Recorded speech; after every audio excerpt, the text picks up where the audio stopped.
இல்ல வள்ளி கண்ணு பாசத்துல ஒடியடா ஒடியடா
வசந்தம் வீசிடவே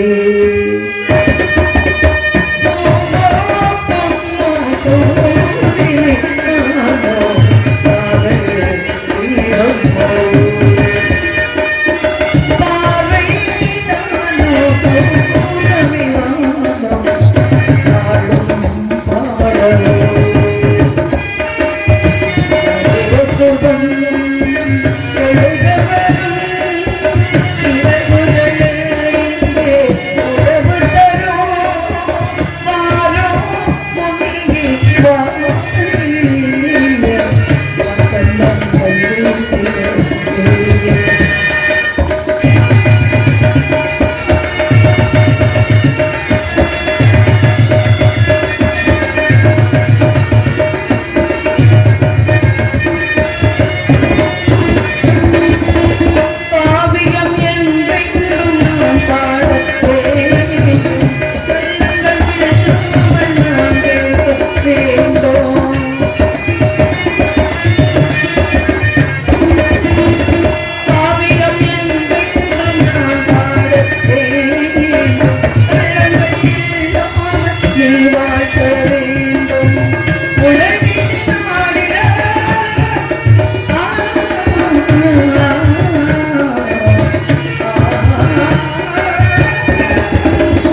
உணர்வுகளை உணரக்கூடிய தவறிசைவர்கள் நாட்டிற்கும் எந்நாட்டு மக்களுக்கும் என்னை சான்றோர்களுக்கும் அண்ணனுக்கும் தோழிக்கும் தாங்கள் நல்ல ஆசை கூற வேண்டும். அடியாளை நாடி வந்த காரணத்தை விவரமாக எடுத்துக் கூறுங்கள் சுவாமி. வாருங்கள். என்ன வர வேண்டும்? இந்த பிள்ளைய புத்தா படைச்சிருங்க. எதுக்கு? என்னைய பாம்பா படைச்சிருங்க. எதற்குயா? எந்த நேரமும் அந்த புத்து பிள்ளைய கிடையாது. அப்ப அந்த வரம் வேண்டாம், இன்னொரு வரம் கொடுங்க. அந்த பிள்ளைய வாழைப்பழமா படைச்சிருங்க. சரி. என்னைய ஊதுவத்தியா படைச்சிருங்க. எந்த நேரம் வர போறதுக்கு போயா முதல்ல பஞ்சி குத்தன வாழைப்பழத்துல அப்ப நல்ல ஒரு ஊரன கிளம்பிச்சு வாழைப்பா. ஏய் என்னவா படைச்சேன் இங்க வாயா குடிச்சே வாயா வாயா. ஆக தென்பலத்தின் முன்மொழியா தமிழ் என்கிற தேவ அமிர்தத்தை செவிக்கு வார்த்து என் புலன்மகள இன்ப கீதம் பாடி அன்பாக வளம் வந்து பண்பாக வரவேற்ற அழிவு மங்கையை நீ வாழ்க. ஒரு நாடு வாழ்க, நாட்டு மக்கள் வாழ்க. ஆண்டாள் அருளை பெற்று ஆலமிட்டு விழுது போல பால்வளம் யாவும் பெற்று பல்லாண்டு ஆண்டு வாழ்வாயாக தாங்கி ஒப்புடன் முகம் வளர்ந்து உபசரித்து உண்மை பேசி உப்பில்லா குறித்தால் முப்பதை அமிர்தமாகும். அதே சிவகங்கை மண்ணிலே இளையான்குடியிலே பிறந்த மாறனார் என்ன செய்யறார் அப்படின்னா, உணவு வேண்டி யார் வர்றா? ரொம்ப செல்வ செழிப்போடு பிறந்தவர் யார் அப்படின்னா மாறனாராகப்பட்டவர்.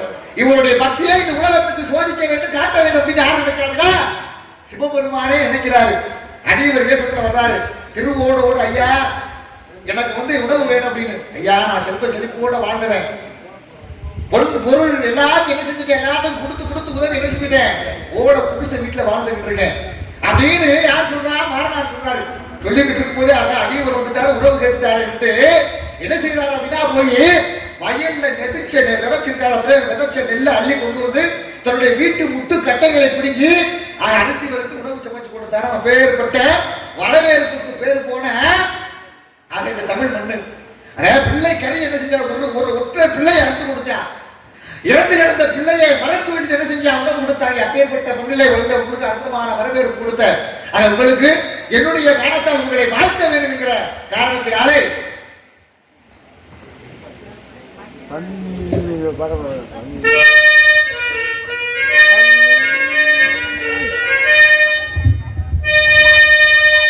தென்பாண்டி தமிழே என் சிங்கார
போல என்ன செய்யணும், வாழணும் அப்படின்னு சொல்லியிருக்காங்க. ஏன்னா தன்னுடைய இல்லற வாழ்விலே இப்படித்தான் வாழ வேண்டும் ஒரு அப்படின்னு ஒரு ஆண் ஒரு கணவன் மனைவி இப்படித்தான் வாழ வேண்டும் என்று வாழ்ந்து காட்டியவர்கள் யாருன்னா வள்ளுவனும் வாசிங்க அப்படின்னு.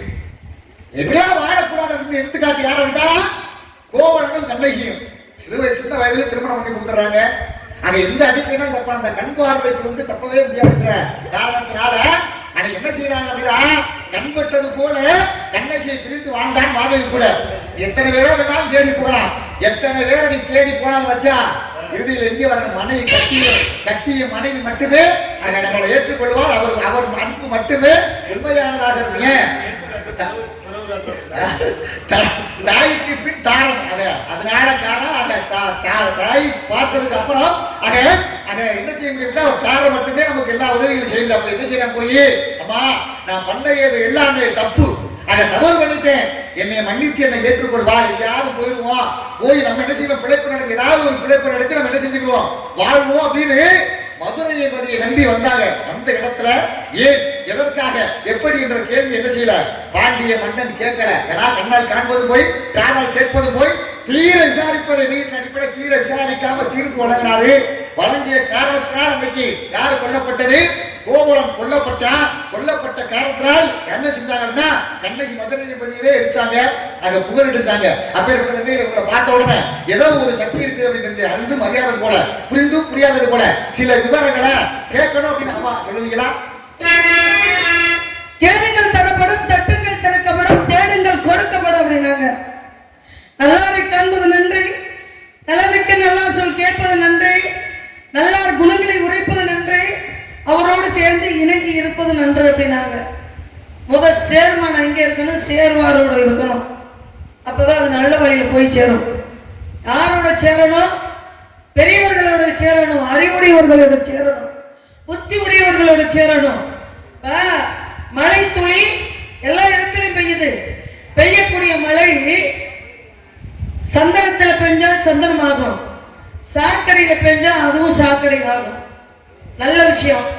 ஏன்னா சிவகங்கை மாவட்டத்தை பத்தி இருக்கக்கூடிய ஒரு சிலதை நல்ல விஷயமா சொன்னீங்க. கேளுங்க, சிவகங்கைக்கே பெருமை இருக்கு. ஒவ்வொரு நாட்டுக்கும் சேர சோழ பாண்டிய நாட்டுக்கும் பெருமை இருக்கு, ஒவ்வொரு ஊருக்கும் இருக்கு, ஒவ்வொரு தெய்வங்களுக்கும் இருக்கு, இல்லை என்று சொல்ல முடியாது. ஏன்னா இனப்பட்டு மொழிப்பட்டு சாதிப்பட்டு சன்னியாசிக்கு உண்டு அப்படின்னாங்க. சாதிப்பட்ட விட இனப்பட்ட விட மொழிப்பட்ட விட தமிழ் பட்டு அதிகம். நம் நாட்டவர்களுக்கு தமிழ் பட்டு அதிகம். இன்னைய நாட்டவர்கள் படையெடுத்து வரும்பொழுது சிவகங்கை மாவட்டத்துல ஆண்டுகிட்டு இருந்த வேலுநாச்சி அம்மா என்ன செஞ்சாங்க, சிவகங்கை மாவட்டத்துல ராணியாக மகாராணியாக வீட்டிருந்த வேலுநாச்சியார் தாயார் என்ன செஞ்சாங்க, தனக்கு வாரிசு இல்லை என்பதற்காக மருது இருவரை அழைத்து பட்டத்தை அவங்களுக்கு சூட்டினாங்க. சுருக்கமா சொல்லிக்கிட்டு இருக்கேன், பட்டத்தை மருதிருவர்களுக்கு சூட்டினாங்க. அந்நிய நாட்டவர்கள் படையெடுத்து மருதிருவரை கொல்லும் போது கூட அவங்களுக்கு ஒரு பட்டு வந்துச்சு. இவங்க பிறந்த வளர்ந்த செத்தம்னு இருக்கக்கூடாது, உண்மைக்காக பாடுபட்டோம், எங்க தமிழுக்காக பாடுபட்டோம், தமிழ் மண்ணுக்காக பாடுபட்டோம், தமிழ் மனிதர்களுக்காக பாடுபட்டோம். ஆனா தமிழ் கடவுள் என்று சொல்லக்கூடிய முருகப்பெருமானுடைய தந்தை சிவபெருமான், அப்பேற்பட்ட சிவனுடைய ஆலயத்தை எங்க தலை பார்த்து கொண்டு இருக்கிற மாதிரியே எங்களுக்கு சமாதி வைங்க அப்படின்னு சொன்னாங்க. அதனாலதான் காளையார் கோயிலிலே அங்கே அவர்கள் கோபுரத்தை அண்ணாந்து பார்க்கக்கூடிய நிலைமைக்கு இன்னைக்கு அவர்களை வச்சிருக்காங்க. அப்பேற்பட்ட இடத்துல நீங்க வந்திருக்கிறீங்க, தமிழை பத்தி பேசுறீங்க, நல்ல விஷயங்களை நீங்க எடுத்து சொல்லணும். நான் சாதாரணப்பட்டவர் கிடையாது, எல்லா யுகத்துக்கும் செல்லக்கூடியவர். அடிமால் அடிமாங்க அடிமா பிராப்தி பிரகாமியம் ஈசத்துவம் அசித்துவம் என்று சொல்லக்கூடிய அஷ்டம சித்துக்களை கட்டவர் ஞானதன். ராமாயணம் தெரியும், மகாபாரதம் தெரியும், ஹரிச்சந்திர கதை தெரியும், கந்தனுடைய புகழ தெரியும். கந்தனுடைய புகழையும் சிறப்பையும் சொல்வதற்காகத்தான் இந்த கதை நடந்துகிட்டு இருக்கு. அப்பேற்பட்ட இடத்துல உன்னை பற்றி எல்லா விவரம் தெரிஞ்சிருந்தாலும் உண்மையில கேட்டு தெரிந்து கொள்ளணும் அப்படின்னு நீங்க சொல்றீங்க. பச்சவங்க எடுக்கணும், வழி தெரிஞ்சவங்க நடக்கணும் அப்படின்னாங்க. என்ன கேட்க போறீங்க, எதை கேட்க போறீங்க? உங்களுக்கு தெரிஞ்சுக்கிட்டு கேட்குறீங்களா, இல்ல தெரியாம கேட்குறீங்களா, இல்ல தெரிஞ்சு நம்மளுக்கு தெரிஞ்ச விஷயத்த இந்த பெண்ணுக்கு தெரியுமா அப்படின்ற சந்தேகத்துல கேக்குறீங்களா? அப்படின்றது எனக்கு வேணும். நீங்க எந்த கதை வேணாலும் தொட்டு பேசுங்க, நீங்க எந்த புராணத்தை வேணாலும் தொட்டு பேசுங்க, உங்களுக்கு 2 அடி முன்னாடி போய்கிட்டே இருப்பேன். ஆகையினாலே கேளுங்கள் தரப்படும், தட்டுங்கள் திறக்கப்படும் சொன்னாங்க. கேட்கக்கூடிய கேள்விகளை கேளுங்கள். பொம்பளை பிள்ளை பதில் சொல்றேன், தெரியாதத யோசனை பத்தி உங்களுக்கு பதில் சொல்லுவேன் தவிர உங்ககிட்ட கேட்டு தெரிஞ்சுக்கிறேன் அப்படின்ற அளவுக்கு வள்ளிய காட்டில நாரதர் ஒன்றும் பெரிய ஆள் கிடையாது. அந்த வார்த்தையை நான் சொல்ல வேண்டிய அவசியம் இல்லை அப்படின்னு நினைக்கிறேன். என்ன கேட்க போறீங்க கேளுங்க பாப்போம். யாருக்கிட்ட முதல்ல எப்படி பேசணும் அப்படின்னு வரமுறை நல்லா தெரிஞ்சுக்கணும். முதல்ல கேட்டிருக்க கேள்வி கேட்க போறேன் அப்படின்னு சொன்னேன், பயம் வந்துருச்சு பாவம் உங்களுக்கு. எதையோ கேட்க போறாரு, என்ன கேட்பாரு? ராமாயணம் தெரியும், மகாபாரதம் தெரியுமா? இதெல்லாம் எனக்கு தெரியும் தெரியாது, இதை நீ சொல்லக்கூடாது. முதல்ல நல்லா தெரிஞ்சுக்க. முதல்ல பேச்சு சாமி கேளுங்க கேள்வியே, கேட்கிற கேள்விக்கு நான் பதில் சொல்லுவேன். இந்த பேச்சோட தான் நிப்பாட்டி இருந்திருக்கணும். இந்த கேட்பேன், யோசனை பண்ணி சொல்றேன். இதெல்லாம் நான் நாரதர் பெரிய என்ன நாரதர், வள்ளியை விட நாரதர் பெரிய ஆளுமா? கற்றது கைமண் அளவு, கல்லாதது உலக அளவு. உனக்கு என்ன தெரியும் நீ முதல்ல பேசுற? நீ முதல்ல என்ன தெரியும் உனக்கு? என்ன படிச்சிருக்க? முதல்ல படிச்ச படிப்பை எப்படி பயன்படுத்தணும், யாருக்கிட்ட எப்படி இனிய உணவாக என்ன கூறல், கண்ணில் இருப்ப காய் கவன் தட்டு, தீயினால் சுட்டமுன் உள்ளாறு மாறானே நாவினால் சுட்ட வடு இருக்கிறாங்க. யாருக்கிட்ட? குழந்தைகிட்ட சின்னமா போய் பேசணும், ஆசிரியர்கிட்ட போய் பணிவா பேசணும், அப்பா கிட்ட போய் பண்பா பேசணும், கடவுள்கிட்ட போய் மௌனமா பேசணும். பெரியவர்கள்ட்ட எப்படி பேசணும் அப்படி பேச முதல்ல கத்துக்க. முதல்ல பேச தெரியல உனக்கு, கேட்க போறேன் கேளுங்க சாமி, கேள்வி கேளுங்க அப்படின்னு சொல்லு. தைரியம் இருந்தா கேளுங்கன்னு சொல்லி பாத்துருவான். அதெல்லாம் சொல்லாம யோசனை பண்ணி சொல்றேன். நாரதர் பெரிய பெரிய ஆளா, வண்டிதான் பெரிய ஆளா, என்ன கதை பேசுறேன்? உங்களுக்கு ஏன் இப்ப கோபம் வருது? கோபம் வரத்தமா செய்யும். இல்ல எதுக்காக கோபம் வருது? இப்ப நீங்க என்ன பேசிட்டீங்க? உங்களுக்கு நான் என்ன பதில் சொல்லல? பேச ஆரம்பிக்கவே இல்லையே, நீங்க அப்படி பேசுற முதல்ல. இல்ல கிடையாது, பெரிய பெரிய ஆளு. உன்னை பற்றி எல்லாரும் தெரிஞ்சாலும் உன் மூலமா கேட்டு தெரிஞ்சுக்கணும்னா தெரிஞ்ச விஷயத்தை எனக்கு கேட்கறீங்கன்றது கேட்கிறேன். தெரிஞ்ச விஷயத்தை என்ன கேட்கறீங்க? தெரியாத விஷயத்தை சொல்லுங்க. தெரிஞ்ச விஷயத்தை போய் கேட்க முடியுமா? என்ன தெரியும் உங்களுக்கு? தெரியாத விஷயத்தை என்ன செய்ய முடியும்? சரி கேட்க முடியும். பெரியவங்களுக்கு ஒரு விஷயத்தை தெரிஞ்சுக்கங்க. படிச்சவங்களுக்கு தெரிகிற வைத்தியம் படிக்காதவங்களுக்கு தெரியாது, படிக்காதவங்களுக்கு தெரிகிற வைத்தியம் படிச்சவங்களுக்கு தெரியாது. இந்த மருந்துக்கும் இந்த வைத்தியத்துக்கும், படிச்ச வைத்தியத்துக்கும் படிக்காத வைத்தியத்துக்கும் 1000 வித்தியாசம் இருக்கு. படிக்காத மேலைகளும் பாலிகள் உண்டு அப்படின்னாங்க. குழந்தைக்கு நெஞ்சு உரம் வந்துருச்சு. குழந்தைக்கு கை குழந்தை வந்திருக்கீங்களா? கை குழந்தைக்கு நெஞ்சு உரம் விழுந்துருச்சு. உடனே என்ன பண்ணிருக்கான்? படிச்சவன் நேரா படிச்ச மருத்துவர்கள் தூக்கிட்டு போயிருக்கான். ஐயா, குழந்தைக்கு நெஞ்சு உரம் விழுந்தா மாத்திரை கொடுக்க, அதை கொடுக்க, இதை கொடுக்க, ஊசிய போட, இப்படி பண்ணிக்கிட்டு இருந்தா குழந்தைக்கு போகுமா?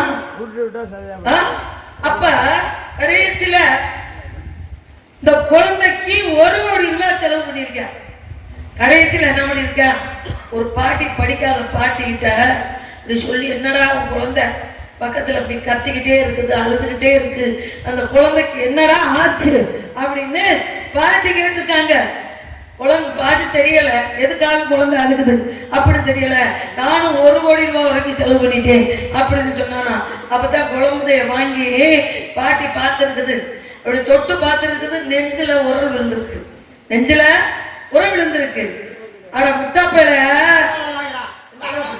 என்ன என்ன பேசுறீங்க? முதல்ல ஏண்டா நீ என்ன பிள்ளைய பத்த வந்தானா?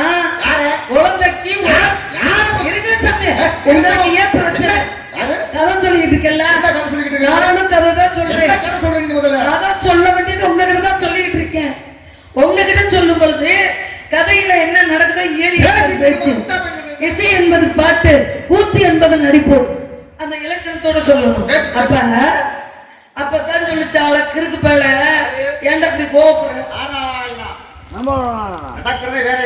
தேவையில்லாம நீங்க கோவப்படுறீங்க, பேசிக்கிட்டு இருக்க. தேவையில்லாம பேசுற பேச்ச யார்கிட்ட எப்படி பேசணும் பேசுறீங்க? முதல்ல கேளுங்க, என்ன எப்படி பேசணும்? நம்ம இழுக்காத வம்பளுக்கு என்ன கொட்டத்தை அரைக்கி இப்படி வேணா? யாரும் கொட்டத்தை யார் நடக்கிற பேச ஒரு பொம்பளை பிள்ளை பேசுறத கேட்கறதுக்கு பொறுமை இல்லையே. பொம்பளை பிள்ளை எப்படி பேசணுமோ அப்படி பேசுவாங்க. அப்படி பேசிட்டு தான் இருக்கேன். உங்களை எதுவும் பேசுனா பேச தெரியாம பேசுறீங்க. கதைகளை சொல்லிக்கிட்டு இருக்கேன். பாட்டி 1 கோடி ரூபாய் குழந்தைக்கு உறவுலந்தது தெரியாம இப்படி கிறுக்குத்தனமா செலவு பண்ணிருக்கியா காசை? அப்படி கொண்டு போடாங்க 4 பணத்துக்கு போய் விளக்கெண்ணெய் வாங்கிட்டு வாடா விளக்கெண்ணெய் அப்படின்னு இருக்கு. 4 பணத்துக்கு போய் விளக்கெண்ணெய் வாங்கிட்டு வாடா விளக்கெண்ணெய் அப்படின்றதுக்கு உடனே என்ன பண்ணிருக்கான்? விளக்கெண்ணெய் போய் ஒரு கிண்ணத்துல வாங்கிட்டு வந்து கொடுத்துருக்கான். பாட்டி என்ன பண்ணிச்சான்? குழந்தை நெஞ்சில ஊத்தி வெள வெள வெள வெளன்னு அப்படியே வலிச்சு விட்டுச்சான். எந்த குழந்தைக்கு உரம் விழுந்தா எந்த விரல்ல விளைக்கணும் தெரியுமா உங்களுக்கு? பெருவிரல் கட்ட விரல்ல வலிக்கணும். நெஞ்சில குழந்தைக்கு உரம் விழுந்தா கட்ட விரல்ல விளைக்கணும். பாட்டி எல்லாம் வலிச்சிருக்காங்க, பார்த்துருக்கோம். அது மாதிரி அப்படி விரல்ல நீவி விட்டு குழந்தை சுளுக்கு எடுத்துச்சான். வாய் பதனம் கை பதனம், வாய் பதனம் கை பதனம். எப்படி குழந்தைக்கு சுளுக்கு எடுத்துச்சோ உங்க வாய் பதனம் பேசாட்டி உங்களுக்கு சுளுக்கு எடுத்து போய்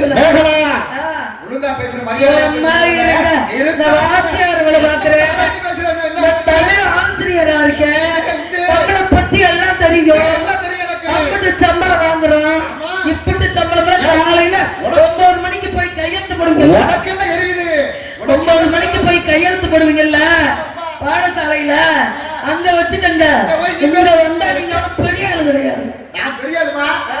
நான் தமிழ்ல முறைப்படி படிச்சிருக்கேன். சாதாரண படிப்பு நான் படிச்சிருக்கேன். சரி, கேட்டா போய் யாரு கேட்டா? கேட்டதுனாலதான் குடிச்சா. யாரு கேட்டா? அறிவு கேட்டவன். கொஞ்சமாவது வழக்கு அறிவு இருக்க வழக்கு இருங்க. இந்த பக்கம் வாங்க. எந்த பக்கம்? இந்த பக்கம் வாங்க. இப்ப அங்க கையை நீட்டுங்க. இவனுக்கெல்லாம் கொஞ்சமாவது மானம் இருந்துச்சுன்னா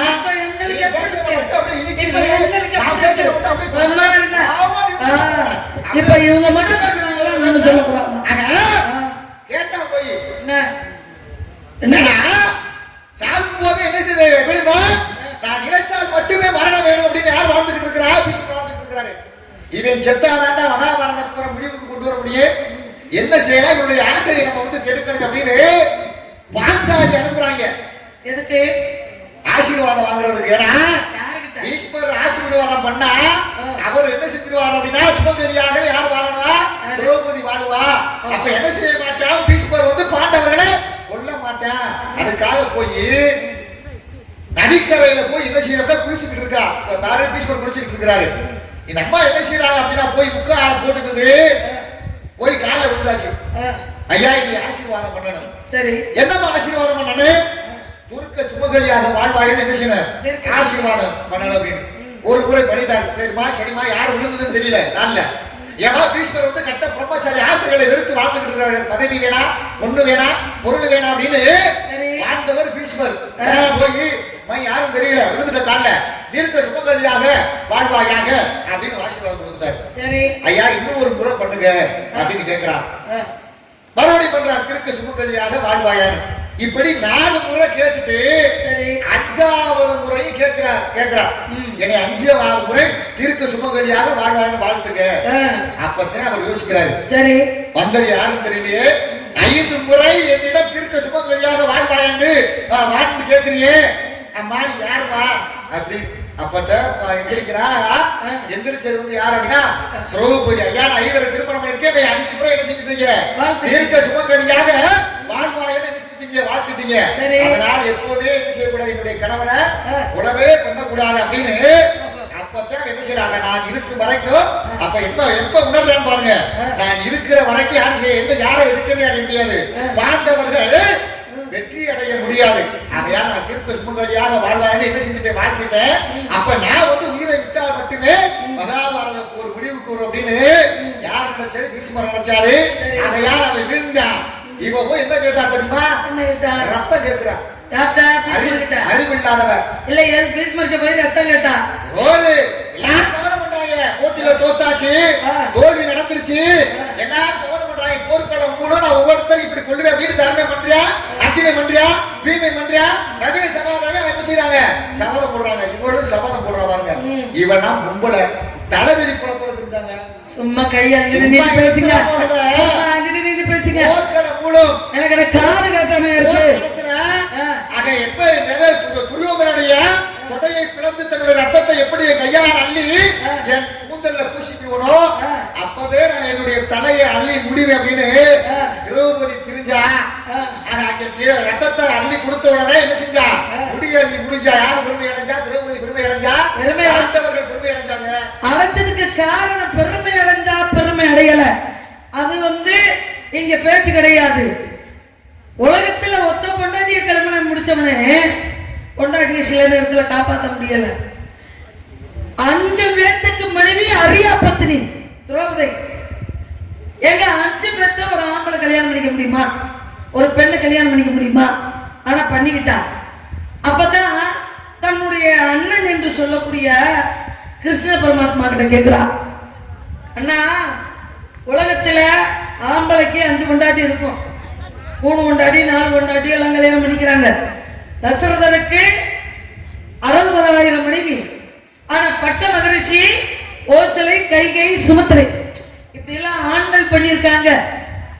ஆனா பெண்ணு ஒருவனுக்கு ஒருத்தியா வாழ்ந்திருக்காங்க உலகத்துல. ஆனா நான் 5 ஆம்பளைக்கு ஒத்த பொண்டாட்டியா இருக்கேன். இது பூலோகத்து கணக்கு என்ன எனக்கு ஒன்றும் தெரியல. எனக்கு வேதனையாக இருக்கு. 5 ஆம்பளைக்கு பொண்டாட்டியா இருக்க என்ன காரணம் அப்படின்னு எனக்கு ரொம்ப வெக்கமா இருக்கு, வேதனையா இருக்கு அப்படின்னு போய் கேட்கிறா கிருஷ்ண பரமாத்மா கிட்ட. கிருஷ்ணர் சொல்றாரு, அம்மா ஆசை யாரை விட்டு போச்சு?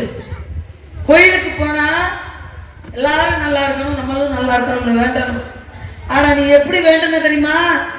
உன் தாயின் கருவறையில் இருக்கும் பொழுது, ஏன்னா அன்றைக்கு எழுதின எழுத்தை அழிச்சு எழுத மாட்டாங்க இறைவன் அப்படின்னு சொன்னாங்க. கல்யாணம் என்பது 1000 காலத்து பயிர் அப்படின்னாங்க. இந்த திருமணம் முடிக்கும் போது இன்னாருக்கு இன்னார் என்று எழுதி வைத்தான் தேவன் என்று அப்படின்னு சொன்னாங்க. அது போல நீ உங்க ஆத்தா கருவுல இருக்கும் பொழுது, ஆத்தா கருவன்னா திரௌபதி ஆகப்பட்டவ அக்கினி குண்டத்துல இருந்து வந்தவளாக இருந்தாலும் அவளுடைய மனசும் எண்ணமும் எப்படி இருந்துச்சு அப்படின்னா, 5 திருமணம் முடிச்சுக்கணும் அப்படின்றது அவ கணக்கு அல்ல. 5 புருஷ லட்சணம் உடைய ஆம்பளைங்க நம்மளுக்கு புருஷனா வரணும் அப்படின்னு அவ வேண்டிக்கிட்டா மனசுல. இந்த உலகத்துக்கு வரும்பொழுது எப்படின்னா, உலகத்திலே என் புருஷன் உலகத்திலே பொறுமையானவனா இருக்கணும் அப்படின்னு வேண்டிக்கிட்டானா, பொறுமையாக இருக்கக்கூடிய தருமன் புருஷனா கிடைச்சான். இந்த உலகத்திலே என் புருஷன் மட்டும்தாங்க பலசாலியா இருக்கணும், ஆம்பளை லட்சணமா பலசாலியா இருக்கணும் அப்படின்னு நினைச்ச. அதனால 1000 யானை பலி கொண்டவன் யாரு? பீமனாகப்பட்டவன் உனக்கு புருஷனா கிடைச்சான். இந்த உலகத்திலே 32 லட்சணம் பொருந்திய ஆண்மகன் வேணும் அப்படின்னு கேட்ட. அதுதான் அர்ஜுனன் உனக்கு புருஷனா வந்தா. குதிரை ஓட்டுவதில் எந்த போட்டிகள் வைத்தாலும் வெல்லக்கூடியவனாக இருக்கணும் அப்படின்னு கேட்ட. அதான் நகுலன் உனக்கு கிடைச்சான். சாஸ்திரங்களை சம்பிரதாயங்களே கணக்கிட்டு அந்த கணக்கின் முறைப்படி வகுத்து கொடுக்கக்கூடியவனாக புருஷன் இருக்கணும் அப்படின்னா சகதன் உனக்கு புருஷனா கிடைச்சான். 5 லட்சணம் புருஷ லட்சணம் உடைய ஆம்பளை ஒரே ஆம்பளைக்கு இந்த 5 லட்சணமும் பொருந்தாது. அதனாலதான் நீ கேட்ட 5 லட்சணமும் 5 ஆம்பளை கிட்ட இருக்கு. அதனாலதான் 5 பேருக்கு நீ பொண்டாட்டி ஆனம்மா. இது நீ இறைவனுக்கிட்ட வாங்கின வரமா அப்படின்னு கேட்டாலாம். அப்பதான் நாட்டை வச்சு, பொண்ணை வச்சு, பொருளை வச்சு, எல்லாத்தையும் வச்சு இழந்தான். இழந்ததுக்கு அப்புறம் துரியோதரன் என்ன பண்ணா? தருமனாகப்பட்டவன் என்ன பண்ணா? தன் மனைவியை ஆச்சான். மனைவியை வச்சு இழந்துட்டான். இழந்ததுக்கு அப்புறம் அவ என்ன பண்றா? ஒரு பெண்ணாகப்பட்டவ தலைக்கு ஊத்தி ஆண்களை பார்க்க கூடாது. இப்படித்தான் இருந்துச்சு உலகம். ஒரு பெண்ணு தலைக்கு ஊத்தி இருந்தா 5 நாளைக்கு 3 நாளைக்கு ஆண்களை பார்க்க மாட்டாங்க. இதெல்லாம் அப்ப நடந்தது. அதுக்கெல்லாம் நிறைய கதை இருக்கு. ஆனா அப்பேற்பட்ட ஒற்றையாடி இருக்கக்கூடிய திரௌபதி வச்சு இழந்துட்டாண்டா தர்மே, அவளை போய் இழுத்துக்கிட்டு வாங்கடா அப்படின்னு சொன்னா. துரியோதனன் சொல்றேன். அப்ப சொன்னவன என்ன பண்றா? துர்ச்சாதனை கூப்பிட்டு சொன்னா. துர்ச்சாதனை நேரா போன உன்னை சபையோர்கள் அழைத்தார்கள் வா அப்படின்னா. இல்லப்பா அவன் ஒழுந்து இருந்தாலும் சொல்றான், நான் வரக்கூடாது, ஆண்கள் முகத்துல முழிக்க கூடாது, நான் தலைக்கு ஊத்தி ஒற்றை ஆடையோட இருக்கேன். அப்பேற்பட்ட சபையோர்கள் பெரியவர்கள் இது நிறைந்த சபையில நான் வரக்கூடாது அப்படின்னு சொல்லி யானே நல்லா முடிச்சுக்கிட்டு இருக்கிறவங்களை எல்லாம் நீ தண்ணி எடுத்து பாவம் எல்லாம் பண்ணாதீங்கண்ணே, தூங்குறவங்களை எழுப்பிடுங்க. அப்ப கேட்கும் பொழுதுதான் அப்ப அவன் மறுத்து விஷயத்த சொல்றா. உடனே என்ன பண்ற, துரியோதரே தர தர தர தரன்னு புடிச்சு திரௌபதியுடைய கூந்தலை பிடிச்சு இழுத்துக்கிட்டு வர. கூந்தலை பிடிச்சு இழுத்துக்கிட்டு வந்ததுக்கு அப்புறம் தான் சபையில விட்டா துரியோதரே துர்ச்சாதரே துயில ஊறிடா அப்படின்னு கட்டளை விதித்தா. உடனே என்ன பண்ணா, மாமனார் காப்பாத்துவாரா, இங்க இருக்கக்கூடிய மக்கள் காப்பாத்துவாங்களா, நம்ம 5 புருஷனுக்காக நம்ம மானபங்க படுத்துறேன் ஒருத்தன் இவங்க காப்பாத்துவாங்களா அப்படின்னு நினைச்சா யாருமே காப்பாத்தல. காரணம் ஆட்டை, எந்த ஆட்டை, பகடை ஆட்டை தோத்துட்டாங்க. இதுக்கு மதிப்பு கொடுத்து எல்லாரும் உட்கார்ந்து இருக்கிறாங்க. உடனே கடைசியில என்ன ஆகுது, யாருமே காப்பாத்தல. கட்டாணி என்னை காப்பாத்துறியா இல்லையா அப்படின்னு கண்ணனை நினைச்சா. ஆகையினாலதான் கண்ண பரமாத்மா என்ன பண்ணாரு, உருவ துர்ச்சாதரை உருவ தூக்கிலே கொடுத்து கொண்டு இருந்தாரு ஆடைய. ஆகையினாலதான் அப்ப சபதம் எடுத்தா, புருஷன்கிட்ட நீங்களா என் புருஷன் 5 புருஷனா இருந்தோம் என்னை மானபங்கப்படுத்தும் பொழுது பார்த்துக்கிட்டு இருந்தீங்களே, இனி உங்ககிட்ட நான் வாழ மாட்டேன்னா. என்னைக்கு துர்ச்சாதனுடைய நெஞ்ச பொழந்து அவனுடைய குருதி என்று சொல்லக்கூடிய ரத்தத்தை எடுத்து என் தலையில தடவுரிய புருஷா அண்ணன் பீமன் கிட்ட சொல்றான். அப்பத்தான் இந்த கூந்தலை அள்ளி முடிப்பேன் அப்படின்னு சபதமிட்டா. அதனால துர்ச்சாதனை நெஞ்ச பழந்து எடுத்து கொடுத்த ரத்தத்தை அள்ளி முடிஞ்சு வாழ்ந்தா. அப்பேற்பட்ட சத்தியம் கொண்ட பெண்கள் நிறைந்த இந்த உலகம், தாயை பெண்களை தாயாகவும் தங்கையாகவும் நினைக்கக்கூடிய இந்த உலகம். முதல்ல சொன்னீங்களே ஒரு வார்த்தை, கண்ணகி இருக்காங்க, இந்த கண்ணகி கோவலன் போல வாழணும். இந்த கண்ணகி கோவலனும் வாழ்ந்தாங்களா? கண்ணகி மனித பிறவியா? கண்ணகி மனித பிறவி கிடையாது. நல்லா கேட்டு பேசணும். கண்ணகி வாசகி போல வாழணும் அப்படின்னு நான் சொன்னேன். சரி, கண்ணகியும் கோவலனும் போல வாழணும் கேளுங்க. சொன்னீங்க இல்லைன்னு சொல்லல. கண்ணகியும் கோவலனும் திருமணம் முடிச்சாங்க. அவளுடைய சக்திகளை தெரிந்ததுக்கு அப்புறம் உன்னை தொடுவதற்கு எனக்கு அருகதை இல்லை, நீ பராசக்தியினுடைய அம்சம் அப்படி சொல்லிட்டு வேற பண்ண மனம் முடிச்சுக்கிறேன். ஏன்னா கண்ணையே மனைவியா ஏத்துக்கிட்டேன். ஆனா இந்த மாதவிய அவ விரும்பி வாழ்ந்தான். ஆனா உண்மையிலேயே எந்த, அதாவது நாட்டிய குலத்துல பிறந்தாலும் ஒரு பெண்ணாகப்பட்டவ, நாட்டிய குலத்துல பிறந்தாலும் மாதவி ஆகப்பட்டவ மனசார கோவலனை மட்டுமே நினைத்தவ. அவ தப்பானவ கிடையாது. மனைவியாகிய இருந்த கண்ணகி உண்மையான பெண்ணு கிடையாது, பராசக்தியினுடைய அம்சம் அவ. ஆகையினாலதான் அவளை தொடல.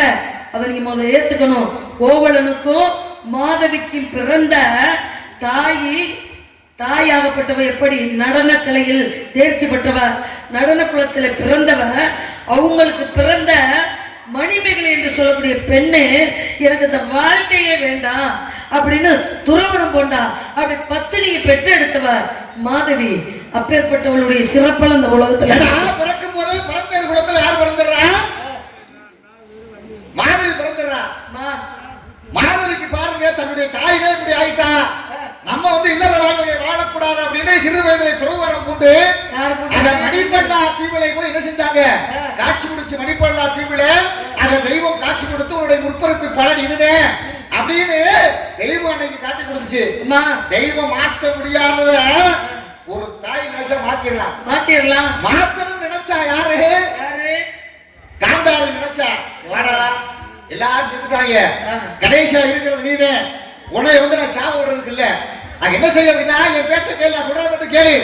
என்னவா சொல்லுங்கம்மா, நீ போய் குளிச்சுட்டு ஆடை இல்லாம, ஒற்றை ஆடை இல்லாம என்ன செய்ய, என் முன்னாடி நில்லு. யார் சொல்றது? காந்தாரி சொல்றா. யார பார்த்து? துரியோதனனை பார்த்து. அவன் யாரு? துரியோதனனை பார்த்து சொல்றா. இல்ல அவன் யாருங்க? காந்தாரிக்கு என்ன வேணும்? மயக்க.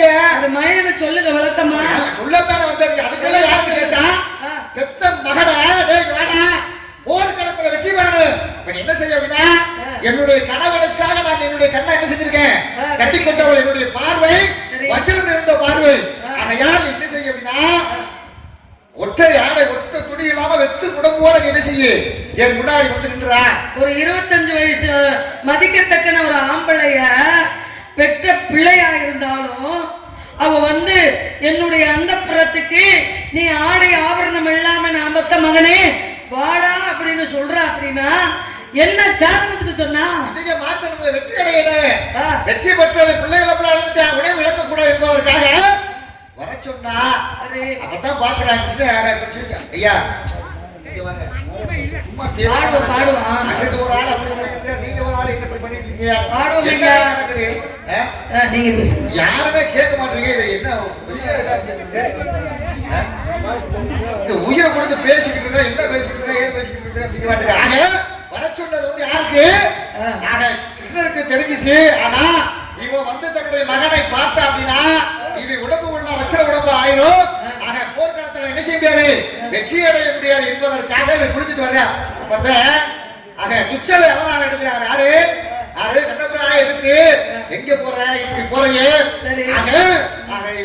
என்னதான் பெத்த தாயா இருந்தாலும் நீ போய் என்ன செய்ய முடியும் நிறுவனமா நிக்க முடியுமா இருப்ப மட்டுமாவது மறைச்சிட்டு போ அப்படின்னு சொல்லிடுறாரு சொல்ல உடனே இவர் போறாரு போன உடனே அம்மா நான் மட்டும் வந்துட்டேன் வெற்றி உடம்போட வந்திருக்கேன் பாருங்க சொன்னோட இவர் என்ன செய்யறார் அப்படின்னா மேல இருந்து அப்படியே பார்த்து வருகிறார் உடம்பு உள்ள அச்சரமம் ஆகிறது ஆக தொடையை பார்க்கும் பொழுது தொடையில இலையை மரத்து மூடியதான்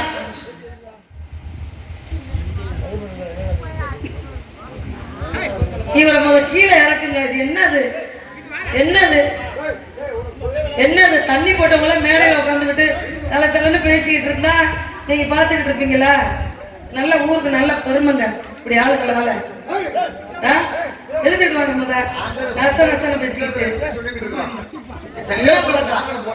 போய் உட்கார வைங்க ஒரு ஆளு 80 பேர் எடுத்துக்கிட்டாங்கன்னே உட்கார்ந்துருக்காருன்னா பாருங்க ஒன்னும் பிரச்சனை இல்லை நம்ம ஊருக்காரர் தான் இது மாதிரி ஒரு சில ஆளுகள்னாலதான் பிரச்சனையா ஒன்னும் செய்ய வேணாம் கூட்டி கொண்டு அவங்க வீட்டுல விட்டுட்டு வாங்க இருக்கட்டும் சுவாமி ஏன்னா பெத்த பிள்ளைய வர சொன்னா தான் புருஷன் யாருன்னு தெரியாது கண்ணு தான் கணவன் தனக்கு கல்யாணம் முடிக்கக்கூடியவன் ஒரு மாப்பிள்ளைக்கு கண்ணு தெரியலன்னு நினைச்ச அந்த நேரத்துல துணி எடுத்து கட்டிக்கிட்டா அப்பதான் மகனை கூப்பிட்டா இந்த தொடைப்பகுதியை இலைய வச்சு கட்டினதுனால அந்த இடத்துல மட்டும் உடம்பாகப்பட்டது இரும்பாக மாறல ஊழாங்காலி இரும்பாக மாறல தலைப்பகுதி கால் பகுதி எல்லாமே உடம்பா மாறிடுச்சு இவ்வளவுதானே அதனால தொடையிலேயே உடைய பிளந்து போயமா போர்க்கள விதிப்படி தொடக்கி கீழே அடிக்க கூடாது ஆனா தொடக்கி கீழே அடிக்க கூடாத காரணத்தினால அன்னைக்கு அடிச்சா வெற்றி அடைஞ்சா அன்னைக்கு ஏன் தர்மத்தின் வாழ்வதனை சூதுகவும் தர்மமே மறுபடியும் வெல்லும் என்ற அடிப்படையில அன்னைக்கு தர்மம் என்ன செஞ்சிச்சு வெற்றி அடைவதற்காக கலியுகம் பிறப்பதற்காக எதுக்காக கலியுகத்துல நடக்கும் கண்டிப்பாக யாரும் பேச்சு யாரும் கேட்க கூடாது எங்கே போத்தாலும் கஞ்சா போதும் தண்ணி போதும் எல்லாத்துக்கும் என்ன செஞ்சாச்சு அடிமையாச்சு ஒரு விஷயம் சாமி இந்த விஷயம் இப்ப நீங்க சொல்லிட்டீங்க ஏன்னா இது சொல்லுவாங்க ஒரு உலை கொதிக்குதுன்னு வச்சுக்கோங்களேன் விறக இழுத்து விட்டோம் அப்படின்னா உலை கொதிக்காது தானே உண்மை அப்ப எங்க பார்த்தாலும் இது சொல்றாங்க இல்லையா அதை விற்கிறாங்க இதை விற்கிறாங்க கஞ்சா விற்கிறாங்க தண்ணீர் விற்கிறாங்க அப்படி இப்படின்னு இத குடிக்கிறவங்க மேல தப்பா இத விற்கிறவங்க மேல தவறா இல்ல இதெல்லாம் உற்பத்தி பண்ணி அதை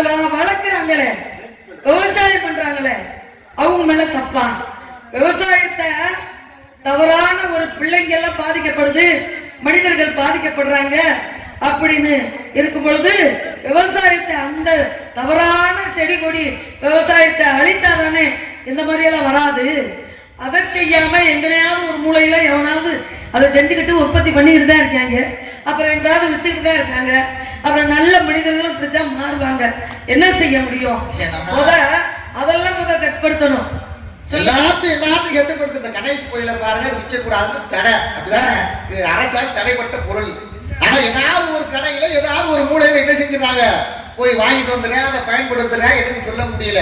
எல்லாம் பண்றேன். பாருங்க அன்னைக்கு பாருங்க, பெண்களுக்கு இப்படித்தே மதிப்பு இருந்துச்சு, இப்படித்தே ஆண்கள் வாழணும் அப்படின்ற வரப்புரைகள்லாம் இருந்துச்சு. இல்ல அது எனக்கு ஒண்ணு புரியல.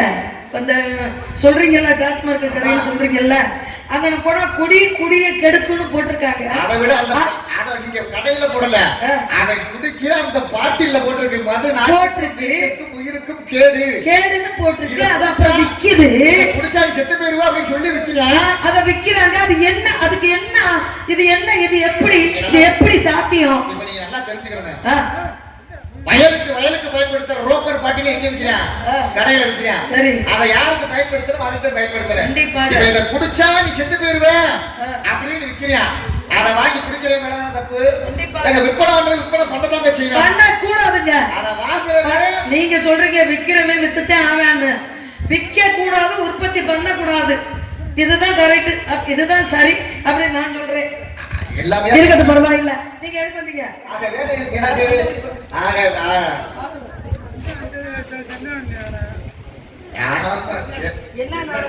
ஆரம்பிச்சதுல இருந்து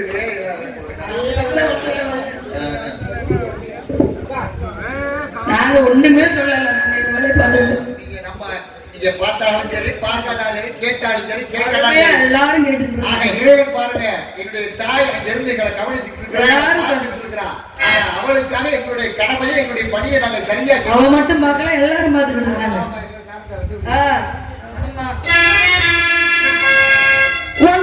கற்கண்டு மொழிமா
எங்களுக்கு செந்தனை செந்தூர் வடிவேல் எனக்கு கவனம் வச்சிருக்கேன். ஆலோலம் சோ வானும்படி பறவைகளை காணத்தால் வரற்றேன்.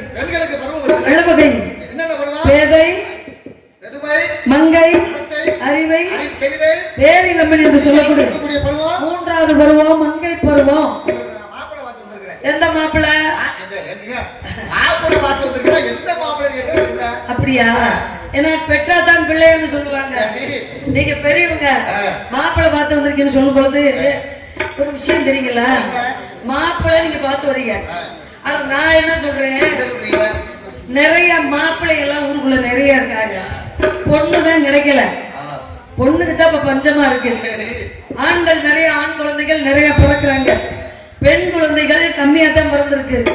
அதனால நீங்க மாப்பிள்ளை பார்த்து வந்திருக்கீங்கன்னு சொல்லும் பொழுது எனக்கு என்ன ஒரு சந்தேகம் அப்படின்னா, மாப்பிள்ளை அழகா இருப்பாரான்ற சந்தேகம், மாப்பிள்ளை வசதியா இருப்பாரான்ற சந்தேகம், மாப்பிள்ளை ஏதாவது வேலை பார்க்கிறாரான்ற சந்தேகம், மாப்பிள்ளை நல்ல அறிவுடையவரா இருப்பாரான்னு சந்தேகம். இவ்வளவு லட்சணம் பொருந்திய மாப்பிள்ளை இருக்காரா அப்படின்னா இங்க பாருங்க சந்தேகம் வரத்தங்க. மாப்பிள்ளை பார்க்க வரும்போது அழகா இருப்பாரா, நீங்க சொல்லுவோம் அன்பானவரா, குடிப்பாரா, பணம் வச்சிருக்கிறாரா, இப்படி சந்தேகம் இருக்கு. அப்படி என்ன கேட்கணும், சாமி நீங்க பார்த்துட்டு வந்த மாப்பிள்ளை எப்படி இருப்பாரு, ஏது இருப்பாரு, அவர் பேரை சொல்லுங்க அப்படின்னு கேட்டா நீங்க ரொம்ப அறிவா பேசுறீங்க. எல்லாத்தையும் விட பணம் இருக்கட்டும், பதவி இருக்கட்டும், எல்லாத்தையும் விட ஒரு மாப்பிள்ளை கிட்ட, ஒரு ஆம்பளை கிட்ட ஒழுக்கம் என்பது இருக்கணும். புரியுதுங்களா? ஒழுக்கம் என்பது இருக்கணும், நல்ல பழக்க வழக்கங்கள் இருக்கணும். இப்படி பழக்க வழக்கம் இல்லாத ஆம்பளை கோடி கோடியா சம்பாதிச்சாலும் எதுவுமே வச்சுக்க முடியாது, நிக்காது. அதனால பழக்க வழக்கம் நல்ல ஆம்பளையா, நல்ல மாப்பிள்ளையா, குணமுடையவரா சொல்லுங்க. மாப்பிள்ளை பெற சொல்லுங்க.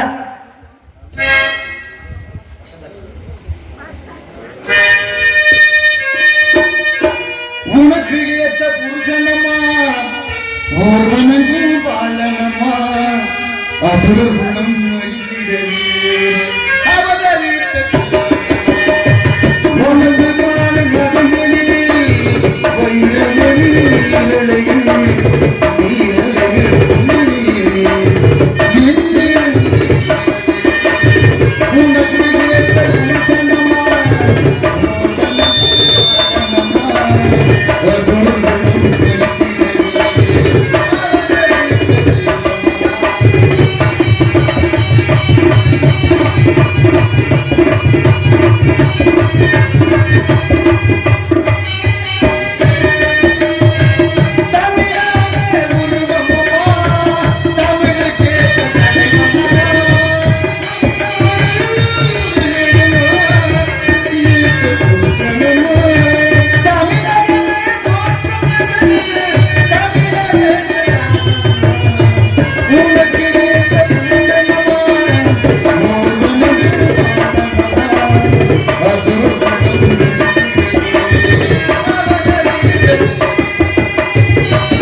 அழகு கடவுளுக்கு யாருக்கு வீடு வீடு ஊருக்கு வீடு இருக்கு, நல்ல சொத்து இருக்கு, பத்து இருக்கு, எல்லாம் இருக்கு. அதுல பாருங்க, திருப்பாச்சேத்தில பக்கத்துல தஞ்சாவூர்னு ஒருத்தர் ஊர், அங்க கிடக்கா 300 ஏக்கர். ஒரு நாளைக்கு 5 வண்டி சீமகருவை அடிக்கிறாங்களாம், சீமகருவை வெற்றி விற்கிறாங்களாம். அப்பேற்பட்டவருடைய தஞ்சாவூர் முத்துச்சாமி சேர்வையுடைய பிள்ளைதான் அவரு அப்படின்ற முருகப்பெருமான நீங்க சொல்ல வரீங்க. நான் என்ன சொல்றேனே, அவருக்கு ஏற்கனவே கல்யாணம் முடிச்சிருக்கு, நான் ஒருவனுக்கு ஒருத்தியா போவேன், ஆனா திருமணம் முடிச்சுக்க மாட்டேன் அப்படின்றத நான் எப்படி சொல்ல தெரியுமா? முருகா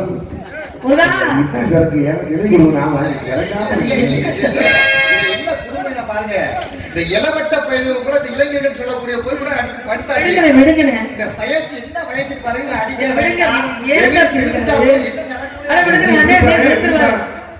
விழுந்துருவாருனே. அவர் வந்து இங்க உட்காரணும், மேடையில உட்காரணும், அவர்கிட்ட ஒரு சேரத்தை உட்காரட்டும். பிள்ளையே பத்து வந்த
முடிக்க போது உங்களுக்கு உங்களுக்கு பைத்தியம் பிடிக்க போகுது கணக்கு நடத்தி வைக்கிறது கிறுக்கு பிடிச்ச அலைய போறீங்க என் கையில நம்ம ஒரு எல்லாம் லோலோன்னு ரோட் வழி அலைய போறீங்க ஓமா நீ நம்ம பிள்ளை நம்ம சொல்ற பேச்சு இந்த பிள்ளை கேட்கலையே அப்படி லோலோன்னு அலைய போறீங்க கணக்கு யார் மட்டும் மாறி முதல்ல பாப்பமா நடக்காது உங்க கணக்குல பிணக்கு வந்துடும் நாரதரை ஏம்மா நாரதரை கூட்டிட்டு வாங்கன்னா விஸ்வமுத்திர கூட்டி வரீங்க என்ன எம்புட்டு கோவப்படுறாரு அவரு சரி அதெல்லாம் இருக்கட்டும் சொல்லுங்க சொல்லுங்க உனக்கு என்ன இப்படி கோவம் ஏன் அப்படி என்ன உனக்கு பிடிச்சிருக்கா பிடிக்கலையா எனக்கு பிடிக்கல பிடிக்கல பிடிக்கல அப்படி நான் சொல்லுவேனா ஆ.